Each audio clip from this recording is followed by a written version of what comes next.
hockey friends and families around the world, and welcome to another episode of Our Kids Play Hockey. I'm Elias. I'm joined, as always, by my good friends Christie Casciano-Burns and Mike Bonelli. And today we're joined by someone you all know. He has inspired an entire generation of hockey players to think differently about skill, creativity, and fun. If you've spent more than 5 minutes online, you've probably seen him doing something amazing or hilarious with the puck. But beyond the views and the notoriety, what makes him special is how he uses his skills to teach, motivate, and connect. That's the side we're going to be diving in today. He's a global skills coach, a lifelong student of the game, and a world-class athlete who has represented Team Canada multiple times in floorball. Friends, families, please welcome Pavel Barber to the show with us today. Mr. Barber, welcome to the show. Wow, unreal, dude. Thank you so much. Good to be here. Jeez. It's good to have you. It is so good to have you here. And we all have seen the digital side of you, and you've wowed us. Just incredible. There's so many times I've stopped and rewound what I just saw and thought, was there some trick photography going on here? No, but it's the real deal. It's amazing. But we would love to hear how it all started for you. What sparked your love for hockey? Oh, man. My dad tells a story where I was not playing hockey and I was watching my brother play and I was eating a hot dog and it fell out and I continued eating the bun because I was so focused on the game. So that's probably the first time I realized I was locked in. I just love everything about the game. I love the speed of the game, how the game looks on TV and just in person, and just the amount of things you could do with a stick and a puck. And the speed and just how fun it is. I think that always captured my attention. And then as I move forward, just, doing trick shots and stuff like that, I love doing. My bigger passion is teaching development, which is the more boring moves, the moves you'd use more in games. But I do love the trick shot aspect of it as well. But in the beginning, when you were just a kid, you had to really do some grinding there, right? To get to where you are now today. Yeah, it's tough to call it grinding. Like I just played on an outdoor rink mostly. Like we didn't have enough money to get private lessons or nothing like that. So I had a rink 5 minutes away from me, Withrow Park, that I would go to whenever I got free time. Sometimes skip school to go to, and just had the time of my life. Just watching my favorite players, Paul Kariya, Pavel Datsyuk, do their thing, and I try to replicate it on the ice. I try to figure out moves and break them down myself, just because there was nothing really out there on YouTube, especially back then. I don't even know when YouTube existed when I was young. I just love trying to, trial and error it, try to figure out how to do the moves they were doing. Yeah, I love how you reference like that stick handling and movement are like forms of your expression, right? That anytime you have the ability to move and flow and play. And you mentioned a little while ago, about like not really you yourself in your professional life focusing on the trick shots so much. But there wasn't that long ago that somebody trying to do what you were doing would be blasphemy in hockey. Like, you can never do that. You can never try it. Don't ever try to pick the puck up with your stick. And now it's mainstream. It's like you're working with players that are beginners to pro, try to follow your expression and your movements. Can you talk a little bit about, how a player finds that in themselves instead of just trying to say, hey, I'm going to copy Pavel Barber? Like, what do you do with your players to help them find their own rhythm and their own balance, and their own ability to have expression with the puck? Yeah, I think we give them a baseline of fundamentals that are crucial that every player has to have, but then we also tell them you got to form your own player identity, which is you putting yourself in situations where you're constantly having to find creative solutions. So, in games, like being able to do little 2-on-1 games where you have a man advantage to force you to have a little bit more options and space, and then more condensed games where it's more 3-on-3 close or 5-on-5 close. And you're just trying to bring awareness to them and say, like, hey, in this situation, like, this is a time where we're going to need to protect the puck versus this situation is a time we can attack. And I think it's all about just encouraging them to get involved in the process of trying to figure out what those creative solutions are versus telling them every single time, this situation, do this. that just doesn't work. You're not going to be in their head all game. You've got to get them thinking for themselves. And that's a huge aspect of coaching, I think, is teaching kids to think for themselves, give them some kind of awareness, but really teach them like, hey, like, we want you to, find a creative solution for this scenario, and be able to analyze whether it worked, whether it didn't, and also try to find out why it worked or didn't. And that's really a good basis for long-term progression, I think.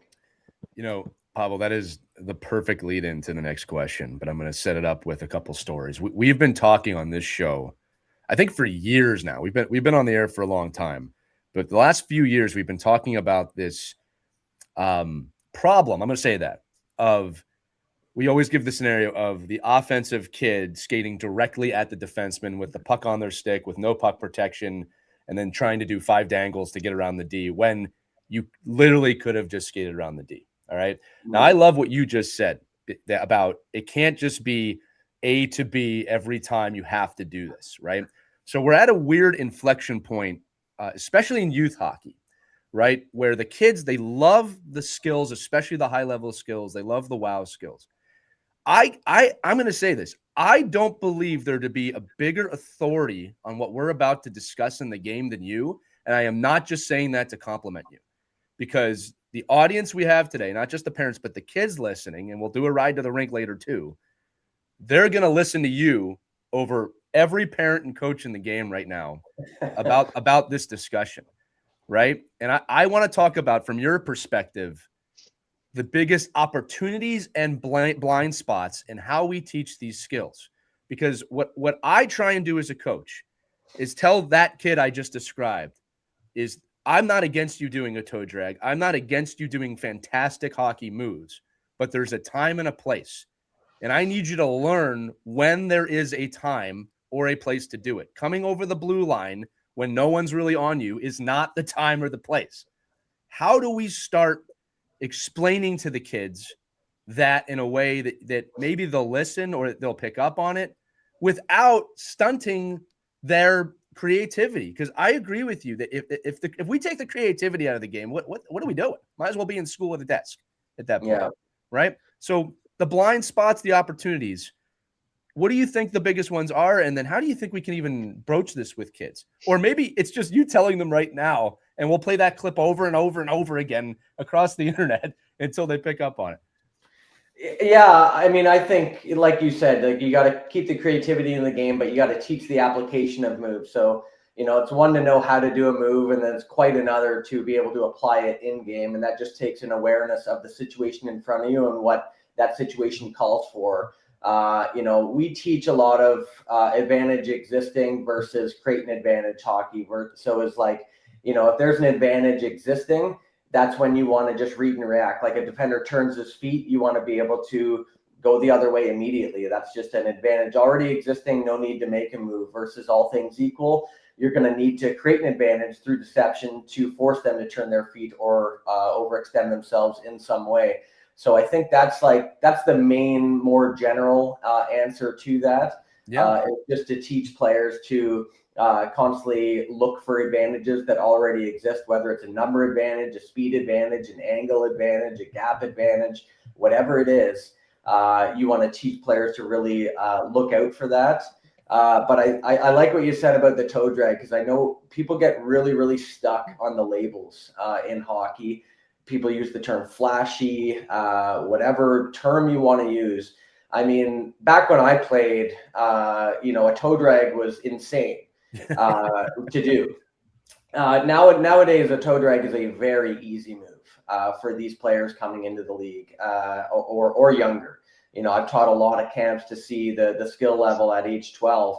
But again, it's just about the application. So a toe drag is just a lateral fake where you get them overexposed, and then you use the toe to drag it in to protect further to get it across to the backhand. It's no different than a fake forehand and go backhand. We're just adding a bit of protection through that toe drag fake. So it's teaching kids like, well, when would you need to toe drag? Well, probably when you need a bit more protection, right? And when you're getting them to overcommit to that side, typically on the strong side, it works a little bit more. But I think the main thing is just to get that message across to kids, like stay away from labeling things flashy and think about the application, like that fake shot or fake pass where you pull it between the legs. That used to be crazy. And people used to be like, oh my God, what a move. And it's like, not really. Like it's in basketball, they do it all the time, dribble between the leg. They do it to put their body between themselves and the basketball. Hockey, same thing. Like if you want to go between the legs to protect, it's not a flashy move, and you can be very, very well practiced and consistent in it. It's just a very well applied move if you use it in the right situations. Right. And are you finding more kids wanting to kind of gloss over the fundamentals because they're not really fun, and you still have to emphasize the importance of those deep crossovers, your stride, your skating skills. I found a lot of kids that I've talked to, they just want to do the trick shots. That's what they want to focus on. Yeah. So how much do you, when you're working with these kids, parents and coaches, to emphasize, hey, look, kids, before you get to that point, you got to work on the fundamentals. Yeah, I think kids are probably disappointed sometimes at my camps with the, we don't do Michigans ever, we don't do Zorros ever and stuff. Like I'll do it for fun for them after if we have time, but when it's time on the ice to develop, there's so many better things to work on. There's so many more applicable things to work on. So like you said, the most important part of the game is by far skating. And I think people get that mixed up with what I do because I chose to specify with puck control, but I'm always like saying to kids, like skating's by far the most important thing. Like you can be a good skater and a below average stick handler and make it far. If you have really, really good hands and bad skating, you'll make it anywhere. Like it's so much more important to be a good skater. That's the foundation that actually helps set up the moves for the elimination and deception of the stuff you do with the hands. So definitely you got to look at kids and be like, they're always going to be enthralled by the fun stuff, the trick shot stuff, and whatever it is. And you've got to be able to make the fundamentals fun. So I try and do that in my camps where it's like we build in the fundamentals in drills that are more gamified. We time them when they're doing tight turns.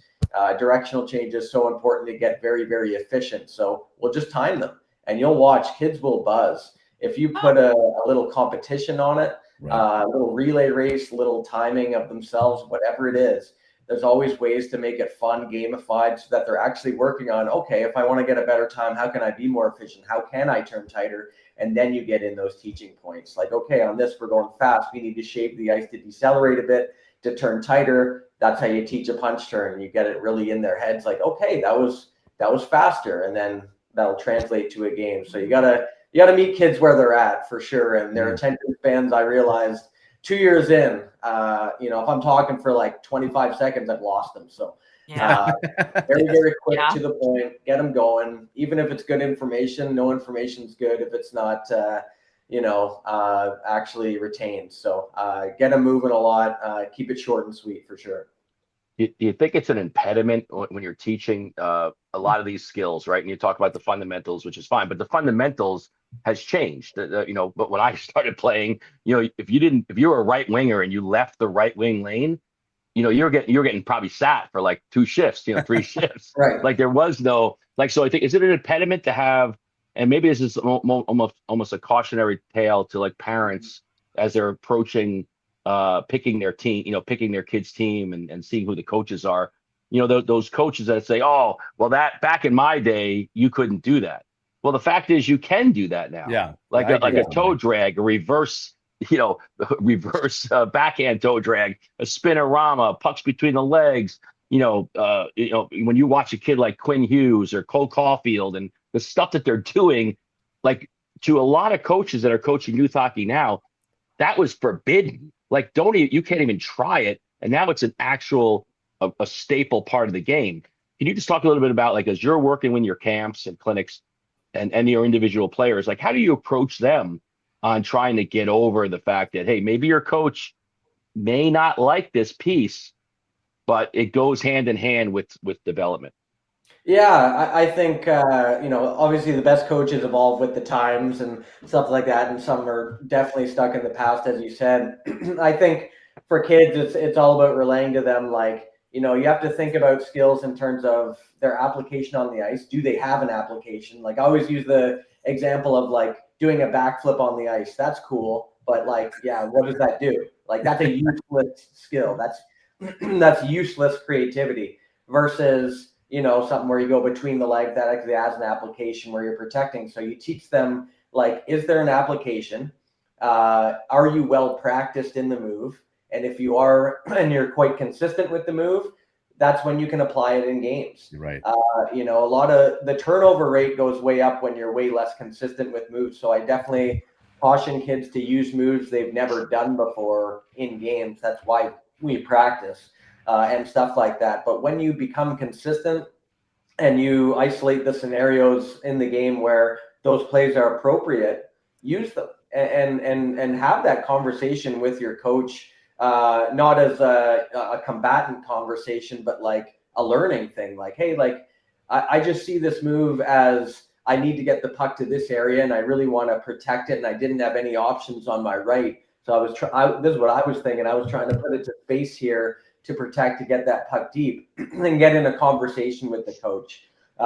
You know, I think the conversations I have online when people say moves are too flashy, and I've seen them done in the NHL, is I'm like, you know, number one, it's been done in the NHL, but number two, let's think about its application, right? Like you take the far end of it, the Michigan. Like I remember when it didn't go in, I was like, it's going to go in eventually because there are so many opportunities for it and too close. But then the naysayers were like, oh, the defense is too good. It's the NHL. And it's like, man, like in the NHL, defensive lapses happen, like far less than minor hockey for sure. But they do exist. And, you know, you don't have to label a Michigan like a flashy move. Like these like 20-year-olds can do it like nothing, pick the puck on their stick. 10-year-olds can a wraparound where the puck. Well, listen, that was my point. Like I tell our players, like at the end of the day, if you scored 5 Michigans in a game, it's still a goal. Like it doesn't say Michigan goal, it says goal. And if you are able to do it, and this is where you have to balance skill development, who you're playing, how it applies to the game, right, Pavel? That you're like, you say, hey, listen, I love the fact that you can do this, but you have to know the application around when you can 100%. And can't. And the bottom line is, if you see that a goalie is in a vulnerable position, that a defenseman is not on that side of the net, that you have an opportunity to pick the puck up and have time, yes, do it. I mean, if you could do that every single time, it's just like a snapshot. It's just like, I mean, listen, it wasn't that long ago where people could look at a backhand and be like, oh my God, a backhand. Like, I can't believe somebody can take a backhand. So it's really one of these, you know, one of these things that as the game evolves and the players evolve and the equipment evolves, you know, the ability to do these things. I mean, I don't know, try doing a Michigan. I guess, I mean, that's the next video maybe, right? Do a Michigan with an old Victoriaville, you know, wood, whatever those, you know, see if that thing works. If anyone could do it, no, I'm just but I'm just saying, allow that evolution to happen. I think, I mean, the kids that try these things and get on their own and have people like you mentoring them, you know, they can explore all the you know, those challenges, but the edges of development, which really makes us all better. Well, Mike, I want to pull the thread on that too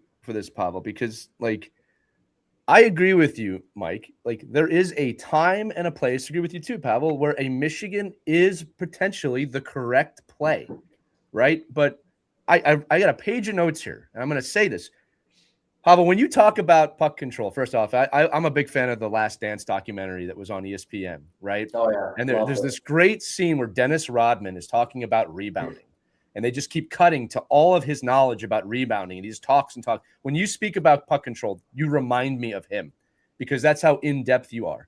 But I've got to say this, and you said this. The authority on puck control just told this entire audience that skating is an invaluable skill and that you need that skill. He said that, right? So when we say as coaches, Mike and I, right, that there's a time and a place for Michigan. We really believe that. But, and this is where I'm going with this, right? When you choose to focus on your development, kids, I'm talking to you. There's nothing wrong with practicing a Michigan. But my question to you as a coach, and this is how I try and approach kids on my own team, is I love that you can do that Michigan. But how often are we going to be able to use that versus speed deception. And how often are you working on your speed deception? And then, Pavel, to your point, you said earlier, and this is my question, because I think this is an important question for hockey right now.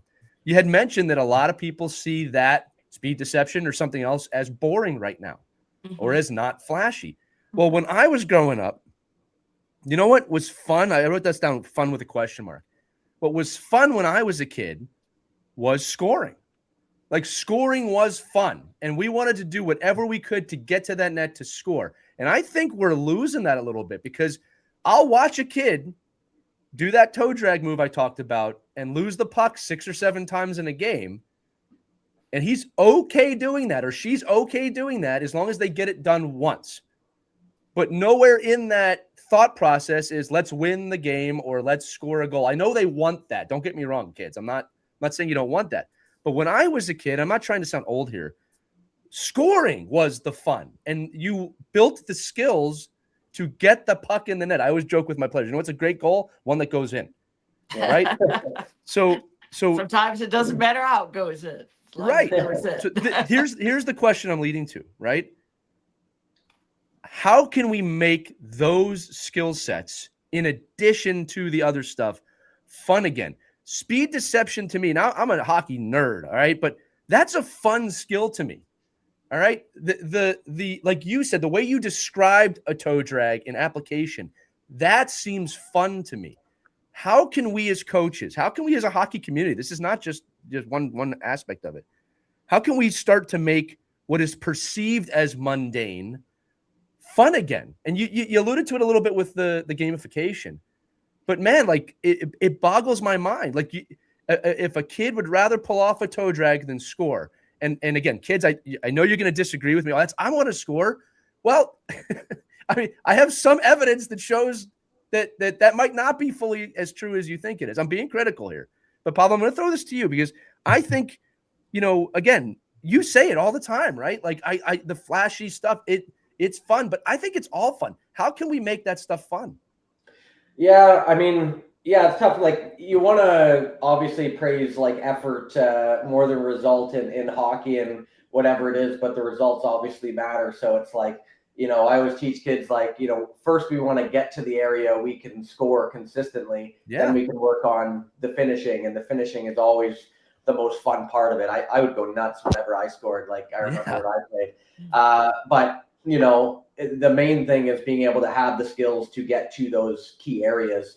So I think the biggest thing for kids is just like, get as many skills as you can and learn the application of those skills first.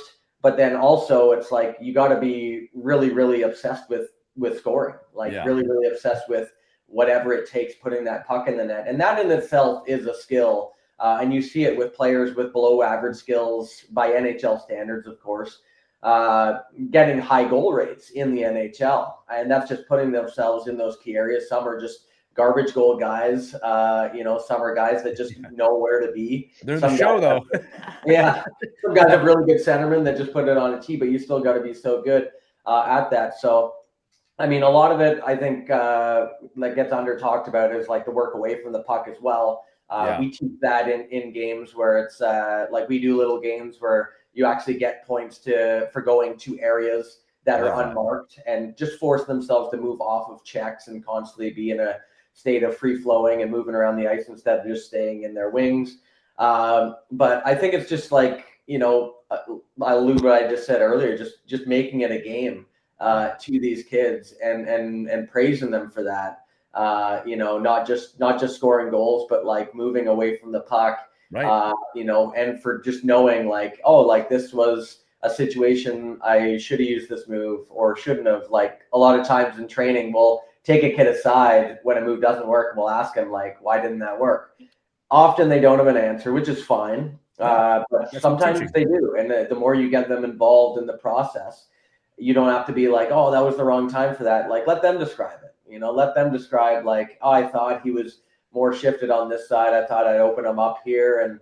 And then also telling kids like, hey, like one-on-one, the execution rate isn't very high, right? Like a lot of time just getting in the zone, protecting the puck, getting an okay shot off in a one-on-one isn't a bad option as well. But I mean, that's going to end up in more goals anyway. Yeah. Like you said earlier, it's like hockey is such an indirect game. You're going to have way more success not going wherever the puck is straight line to the net than you are, mirroring off to the side or setting up and making a few passes, whatever it is, just to clear up space for yourself. So I think just making games around that, getting the kids moving is the key to it. Well, I'll tell you something else too, man, that you're bringing up that I'm learning, right? Is that at least maybe the language of how to explain it is I really love that you're talking about the application because, I also want to say to the kids listening, I'm not against you trying stuff. I'm really not. But I like you just explained, I want to understand what your thought process was. So again, this one is just fresh in my mind of the kid who did a toe drag last night when he didn't have to. Like there needs to be a discussion for me of what did you see there that spawned that move, right? Now, personally, I'm hoping the answer was I didn't see anything. I just did it. Then I could explain to him, well, okay, maybe that's not the right way to approach that move. Because there is a right time for a toe drag. There is a right time for a Michigan, right? There's also a right time, like you said, of getting to the open areas or getting to high scoring areas. So I think for the coaches listening specifically too, maybe that's a question we need to start approaching a little bit more. Like, let's talk about the application here of why did you believe that was the correct move to make there without the judgment of it's the wrong move you made, right? Yeah. Let the kid talk and tell you why. They'll probably come to that conclusion on their own if you ask that. Yeah, well, the issue is like when you tell a kid like when he does a toe drag doesn't work, and then you berate him for it. Yeah, that kid will instinctively think I shouldn't toe drag, and that's right. that's the exact opposite of what you want. So I think just having a conversation around it. I love telling kids and anyone like don't take my word for it. Here's the examples, right? Like here's Right. just examples of, and I have a list. I'm trying to compile more unsuccessful ones because I think they teach more, but successful toe drags versus non, or successful backhand turn situations versus not, right? Right. You got to teach the where and when. We always talk about practice players who can do the acquisition portion. They're all well learned with the skill. They can do it consistently. They get to games. It doesn't work. Well, that's also the coach's job, is teaching the application side, get involved in the mental side of hockey, where it's like, okay, here's a situation where, like, take it like strong side, weak side moves. Like you have a completely different set of moves that are more appropriate from the strong side, righty coming down the right wing than lefty coming down the left. On a 2-on-1, you'll carry one in front of your body versus one behind to have that forehand option available immediately. There's a myriad of NHL examples where it's just them doing just that. Very simple. It's just how you carry the puck. I watch kids do 2-on-1s at age 8 to 10. Almost none of them do that. Obviously, like they're not going to know that instinctively, right? They're just just carrying the puck in front of them as they're taught. But it's like that's such an easy coachable thing. Is like on a 2-on-1, strong side, carry that puck in front of you, have that pass option, shot option, and stick handle option. I, the D, come on the angle to force a decision to block the shot or pass. And you do the same thing from weak side, except they're carrying it behind them. And it's just run that. Make a game of it. Have it like one team versus the other. Who can score more 2-on-1 goals? You'll realize it's way more beneficial to carry that puck in that right spot and come on the angle really, really quick versus kids will stay on the dots. If you don't teach them anything, they'll just stay on the outsides and get a pretty poor 2-on-1 option. So it's like, I love teaching kids through effective examples and winning a game, right? Like, not that winning's everything. I definitely don't believe that, but that's what's going to get kids excited. And Pavel, how do you help kids deal with accepting mistakes? So many parents don't like to see their kids fail, and they want to snowplow the way for them all the time. There's snowplow parents out there, make sure the kid never fails. But in kids too, I think they're hesitant. They're so worried about making a mistake and failing. But as you know, all the tricks that you show that we watch online, I'm sure they weren't perfected the first time around. You got to keep trying and trying and trying, right? And I think kids today have a hard time experimenting and being okay with failure. How do you help them balance that?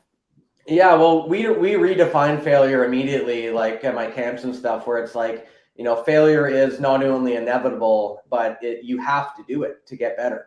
It's the best way to get better. You learn a lot more from failure than your successes, and that's just a fact.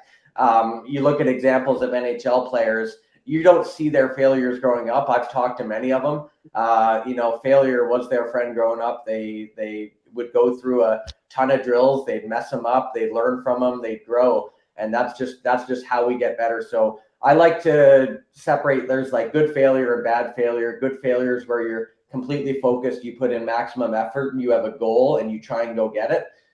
Whatever you do with that mindset and that approach, you're going to benefit from, because you're going to get feedback from that failure.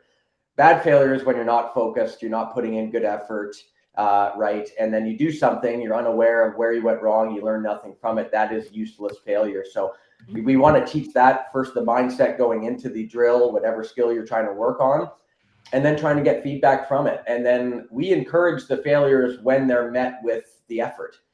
Because we know you learned something. You actually did get better. You can mess up a drill 10 times out of 10 and you got better. That frustration will actually be the fuel to you learning that skill faster. And I know that personally, I get way too frustrated, especially as a kid. I didn't have this mindset for failure back then. I wish I did. I would be way too hard on myself when I did mess up. I'd expect myself to get this skill way quicker than I did. I wouldn't give myself much leniency there, but you have to. Failure's your friend, and those who fail more correct more, and those who correct more get better faster. And when you're correcting more, you're actually retaining that information and building that skill set way deeper, and you're going to be more consistent as well. Like the more you understand, like you go through that trial and error process, and you realize, oh, this is where I messed up the skill, or this is where I messed it up. Then when you do it right in the future or wrong in the future, you know exactly where you went right or wrong. And that's so key for consistency, because when you know the exact moment of this is what I did wrong, I didn't push my top hand out enough, I didn't rotate it, wasn't at the heel of my blade, so it spun up, whatever that is, if they know that, awesome. Like you're going to build so much consistency in your game through that just awareness of where the failure was. Such a good perspective for parents to listen to too. So I'm curious, like how many takes on your videos before you get it right? Oh, it would depend on the move. Like the trick shot ones, some are How like about that one where you've got all the pucks lined up on the edge of the rink and you're shooting down, and then how many takes to that was that? Yeah, so like we've done like the Canadian citizenship test. We did that first take, but usually that's absolutely an anomaly. Usually it's like 5, 7 takes, whatever. And we bring our hoodies out and we like put them in our pouch to collect the pucks quick. So it's actually a lot quicker than people think to pick it up. But definitely failing at that many times before I succeed. It's so fun to watch, though. Really entertaining. I wonder, how do you come up with what's the next great move? I mean, what do you think about it at night? Do you like draw diagrams? He's obsessive over it. Like, how do you get to that? It's amazing. Yeah, I think a lot of times I build on what's out there and try to either do different combinations of what I can already do, or lead into a different one. Like, and sometimes I'll just like randomly think of it. It'll just spawn in my head. I don't know. It's probably I ruminate over it a lot. And I watch a lot of stuff that I do or other people do and think like, oh, what if I did this instead? Or like one where I faked a baseball swing it and let it bounce off the ice. I was like, no one's done that.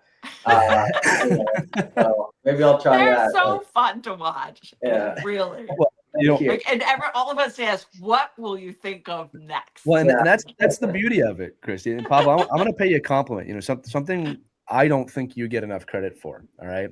Oh, and before I say that, I will say for the audience listening, your backflip video, you know which one I'm talking about? I bet you that was one take. People need to go watch that video. I enjoyed that. Yeah, that was definitely a one-take video. You guys can look that one up to see what I'm talking about. But, Pavel, here's a compliment I'm going to pay you. You've wowed us over the years with a lot of different skills, all right? What I don't think I hear people say enough is this. When you do something for the first time on video, in the sense of like you've accomplished it and we see it, we don't give you enough credit for now that we've seen it, we know it's possible. And I think that that is such an important aspect of you because, again, you know, I know we all have that oh moment, right? When you do something fantastic, but there's a kid watching that immediately starts thinking, okay, I can try and do that. I've seen that for the first time now. All right. That's trailblazing and that's innovation, right? And I don't think you get enough credit for that aspect of it because what you're doing, and again, this does not negate the conversation we had earlier about, you know, important skill sets and things like that. But you are challenging kids to dream and to push beyond their skill sets. All right, hockey friends and families, we hope you're enjoying this interview with Pavel Barber. Guess what? This is just part one of a two-part series. We'll be back soon with the second half where we dive into him as an international athlete with Canada in multiple sports, not to mention the secret sauce it takes to really be great in this game. We dive into that. You'll see I'll have like an epiphany with that later in the episode. And then also just the discipline and the passion that it takes to really be Pavel Barber and why he's so great at what he does. We hope you enjoyed this one. We'll see you next time on Our Kids Play Hockey. Catch part 2.